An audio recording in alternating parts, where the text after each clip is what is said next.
इस पोएम को 1919 में लिखा था और 1921 में इसको पब्लिश करवाया था। ये पोएम उन्होंने अपनी बेटी एनी के लिए लिखी है दोस्तों। जब वो थोर बिलायली में एक टावर पर रह रहे थे, उस वक्त दोस्तों एंग्लो आयरिश वॉर चल रहा था। उस वक्त इनकी बेटी हुई जिसका नाम था एनी।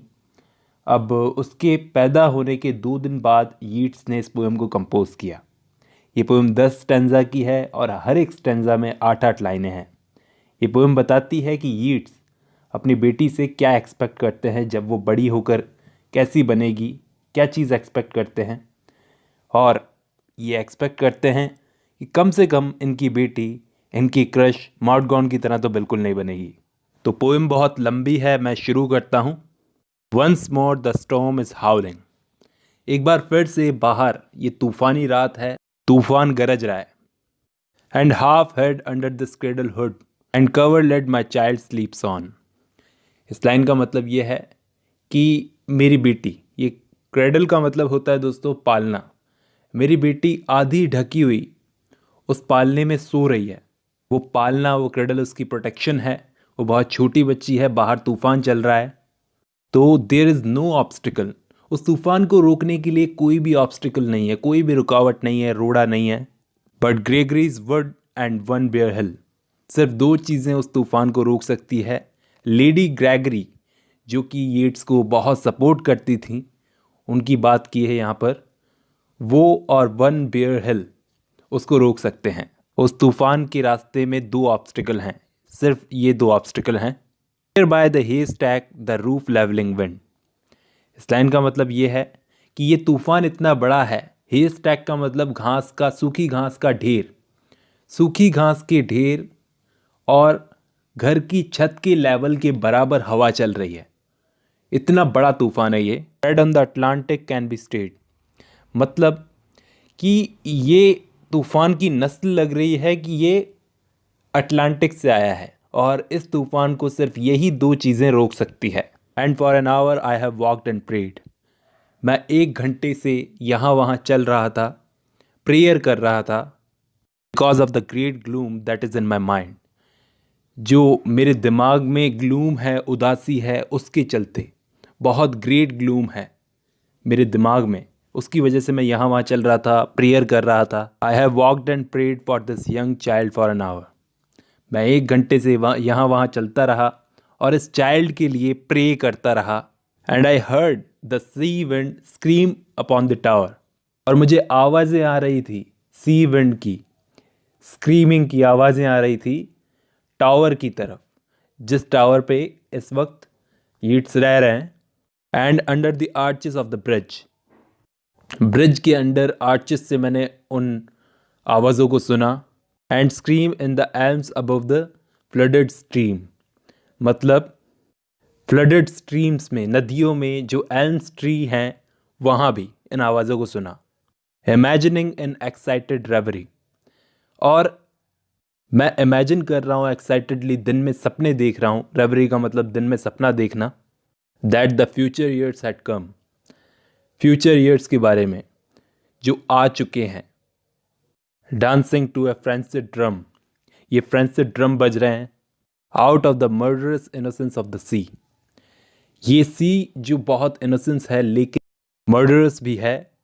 कहने का मतलब ये सी के अंदर तूफान से पहले की शांति है, टाइम बहुत ख़राब आने वाला है। और आगे वाली लाइनों में बोलते हैं, may she be granted beauty but yet not beauty to make a stranger's eye distraught. कहने का मतलब ये ऊपर वाले से प्रे कर रहे हैं कि मेरी बेटी को ब्यूटी तो ग्रांट करना, ब्यूटी तो उसे देना, लेकिन इतनी भी मत देना कि कोई स्ट्रेंजर, अगर कोई अनजान आदमी उसे देखकर डिस्ट्रॉट यानी कि उतावला हो जाए, उसकी आंखें फटी की फटी रह जाए। और hers before a looking glass, या फिर इतनी ब्यूटी भी मत देना कि वो बस सारा दिन आईने के सामने, ग्लास के सामने बैठी रहे। For such being made beautiful over much, मतलब खुद को ब्यूटीफुल और बनाती रहे। या फिर उसे ऐसी ओवर मच ब्यूटी भी मत देना कि वो समझने लगे consider beauty as sufficient end, beauty को ही अपना सफिशिएंट एंड समझने लगे।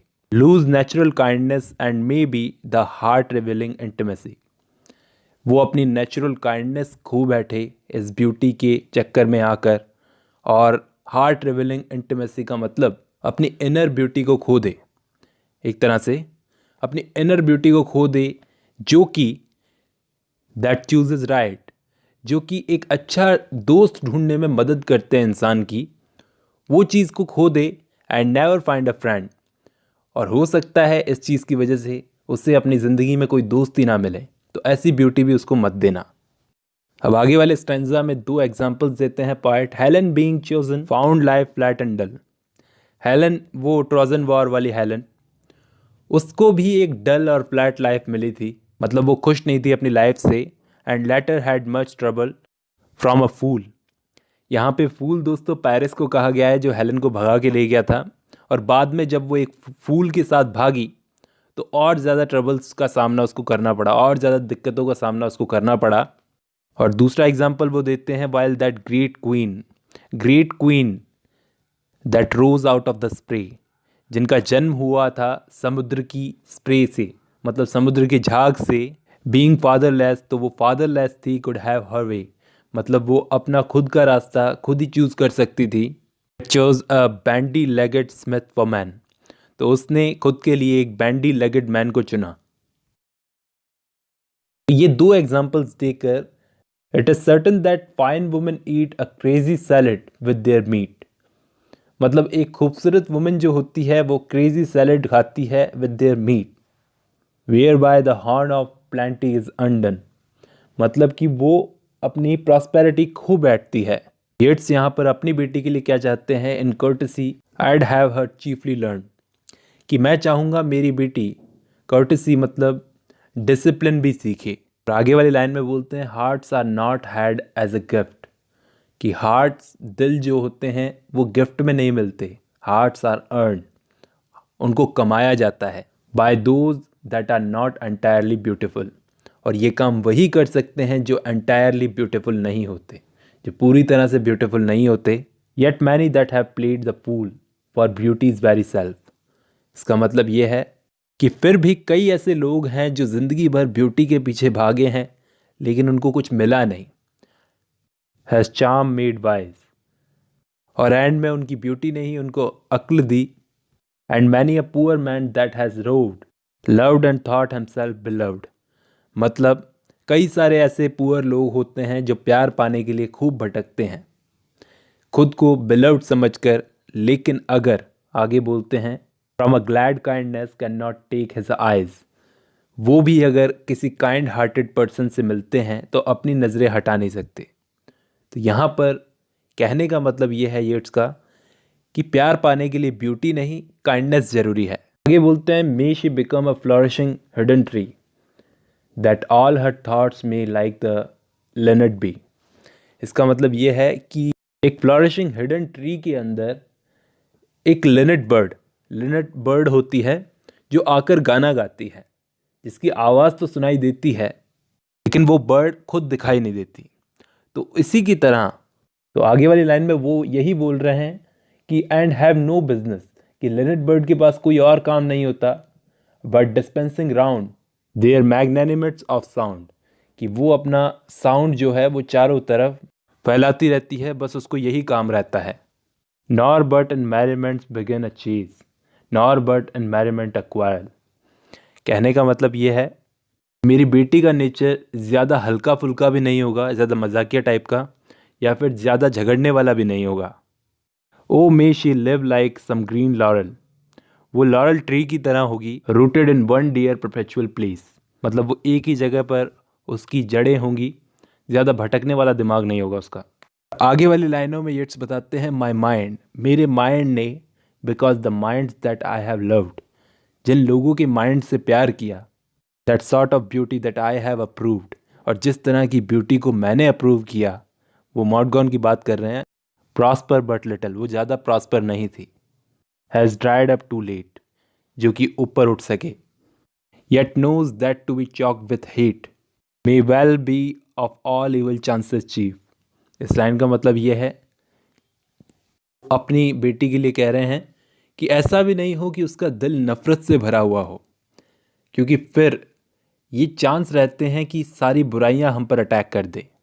If there is no hatred in a mind, अगर किसी दिमाग में नफ़रत ना हो, assault and battery of the wind, तो तेज़ हवा और तूफान भी can never tear the linnet from the leaf, उस लिनेट को उस पेड़ की पत्ती से गिरा नहीं सकते, उस गाने वाले लिनेट को पेड़ की पत्ती से गिरा नहीं सकते।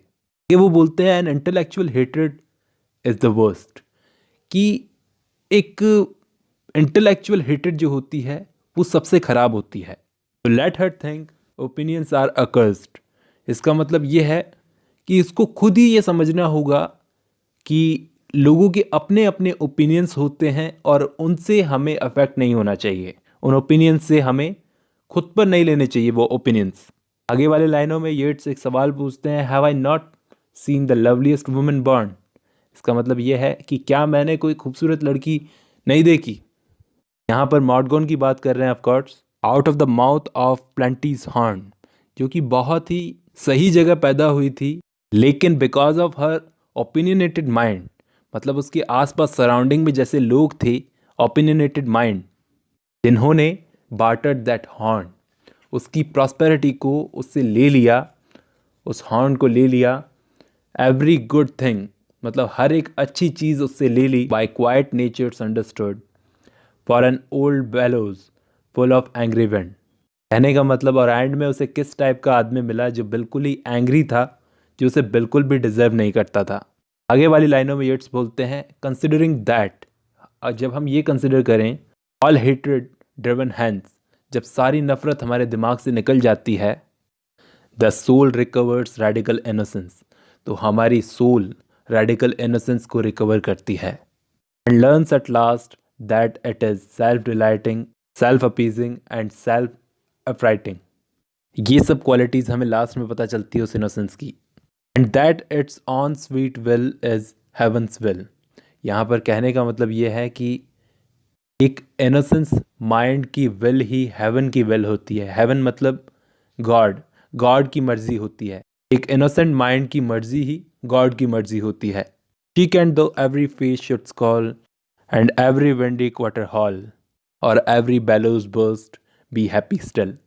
कहने का मतलब ये है, तो येट्स की डॉटर हर सिचुएशन को फेस कर सकती है, स्कॉल यानी कि गुस्से को, एवरी विंडी क्वार्टर हॉल को मतलब चारों तरफ सिचुएशन जब बिगड़ी हुई हो तो ऐसी सिचुएशन में भी वो खुश रह सकती है। And may her bridegroom bring her to a house, यहाँ पर येट्स बोलते हैं कि जब मेरी बेटी की, मेरी डॉटर की शादी होगी तो वो ऐसे घर में वो शादी उसको लेकर जाएगी, वेयर ऑल अकस्टम्ड सेरेमनियस, कहने का मतलब जहाँ पर कस्टम्स को, ट्रेडिशंस को फॉलो किया जाएगा, सेरेमनियस घर में उसकी शादी होगी। For arrogance and hatred are the wares peddled in the thoroughfares, कहने का मतलब यह है कि एरोगेंस और हेट्रेड मतलब घमंड और नफरत तो दुनिया के हर एक थॉरोफेयर्स मतलब कॉमन पाथ पर, हर एक कॉमन जगह पर, रास्ते में मिलती है। How but in custom and in ceremony are innocence and beauty बॉन्ड, लेकिन कहने का मतलब जहाँ कस्टम और सेरेमनी होती है वहाँ पर ही इनोसेंस और ब्यूटी पैदा होती है। Ceremony is a name for the rich horn and custom for the spreading lauryl tree, ceremony में ही प्रॉस्पेरिटी पैदा होती है और जहाँ कस्टम होता है वहीं लॉरल ट्री भी ग्रोथ करता है।